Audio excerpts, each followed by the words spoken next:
Okey, bismillahirrahmanirrahim. Assalamualaikum warahmatullahi wabarakatuh. Selamat datang kepada murid-murid tingkatan 4 tahun 2021. Okey, saya Ustazah Nurfasiha binti Ahmad selaku guru pendidikan syariah Islamiah awak pada tahun ini. Pada hari ini, Ustazah akan memperkenalkan subjek pendidikan syariah Islamiah untuk tingkatan 4. Okey, untuk pengetahuan murid-murid semua, dalam buku teks pendidikan syariah Islamiah, kita mempunyai 6 bidang. Bidang pertama, ayat hukum, diikuti dengan hadis hukum, usul fiqh, sejarah perundangan Islam dan juga tamadun Islam. Okey, untuk subjek pendidikan syariah Islamiah ini, ia berbeza dengan subjek pendidikan Islam ketika awak tingkatan 1 hingga 3 ataupun ketika awak menengah rendah dahulu. Okey, di mana kupasannya lebih mendalam. Contohnya dalam ayat hukum, antara topik yang kita akan belajar ada pergaulan dalam rumah, kewajipan mengamalkan makanan halal dan baik. Ketika form 2 pun, kalau awak masih ingat, kita ada belajar tentang makanan halal dan baik kan. So form 4 pun ada belajar, cuma ia lebih mendalam. Okay, untuk hadis hukum antaranya wasiat, mengubah ciptaan Allah. Untuk usul fiqh antaranya kita akan belajar tentang hukum-hukum syarak, dalil-dalil yang disepakati, yang tak disepakati. Itu adalah serba sedikit lah tentang pengenalan bidang-bidang dalam subjek PSI. Okey, seterusnya kita berpindah kepada matlamat PSI. Okey, di mana matlamat PSI ini yang pertama adalah untuk membina generasi yang soleh. Okey, yang kedua untuk melahirkan, maksudnya apabila kita belajar PSI ini, apabila awak belajar PSI, maka awak boleh menjadi anak yang soleh ataupun generasi yang soleh. Okey, awak dapat menjadi khalifah yang berilmu dan juga bertakwa. Kemudian awak dapat mengaplikasikan fiqh dalam kehidupan. Okey, maksudnya jika awak dah belajar cara untuk menyembelih binatang secara halal, maka awak boleh aplikasikan cara penyembelihan yang halal itu dalam kehidupan awak. Okey, awak boleh menjadi membentuk akhlak yang mulia. Maknanya awak punya adab itu lebih tinggi daripada yang sebelum ni. Kemudian berketerampilan berdasarkan Al-Quran dan As-Sunnah. Kerana PSI ini kita akan belajar banyak dalil-dalil, sama ada Al-Quran ataupun Sunnah.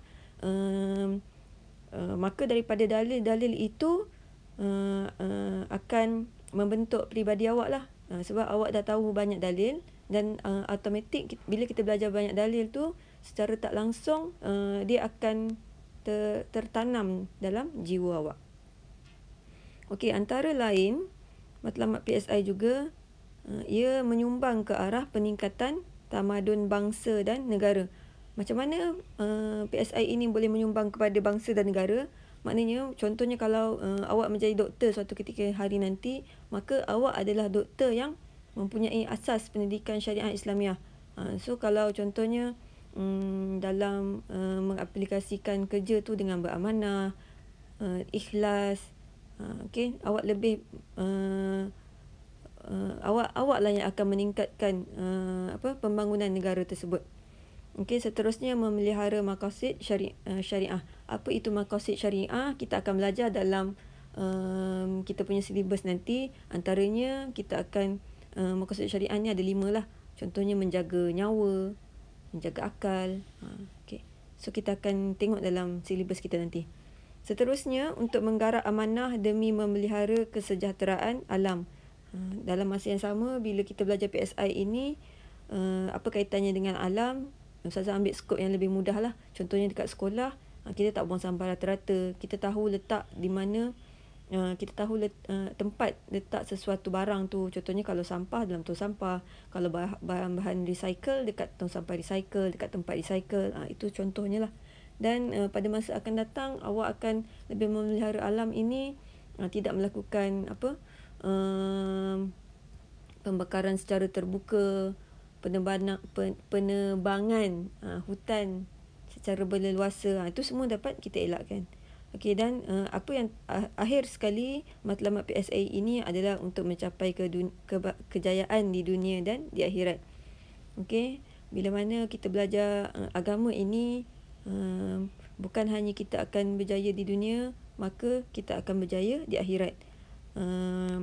antara kata-kata yang kita boleh petik adalah kalau kita kejar dunia, kita dapat dunia je. Kalau kita kejar akhirat, insya-Allah kita dapat akhirat, dan dunia pun akan mengikuti kita juga. Okey. Ini sahaja silibus yang kita akan belajar sepanjang tahun 2021. Okey, tetapi banyak perbezaan di antara PSI dengan pendidikan Islam. Contohnya dalam menjawab soalan kebat, ketika pendidikan Islam menengah rendah dahulu, markahnya hanyalah 4 markah. Tetapi untuk PSI, markahnya adalah 6 markah. Okey, yang itu semua kita akan kupas pada slot yang akan datang lah. Antara lain, kalau ayat kita belajar tilawah dahulu, kita fokuskan kepada bagaimana cara awak membaca sahaja, tidaklah secara mendalam. Tetapi bila awak belajar ayat hukum, ataupun ayat hukum ni basically-nya adalah tilawah lah, tetapi kita akan tengok bagaimana sebab turun ayat tersebut. Sebab turun ayat tu sebab nuzul ayat. Kalau bahasa Arab ni, sebab nuzul ayat. Sebab apa ayat tu turun?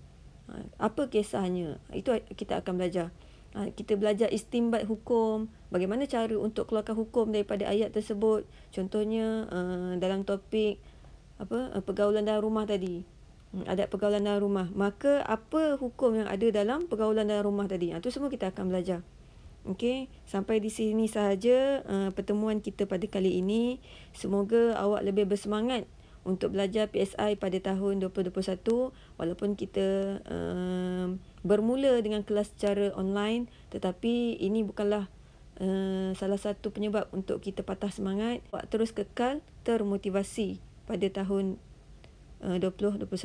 Sekian, wabillahi taufiq wal hidayah. Wassalamualaikum warahmatullahi wabarakatuh.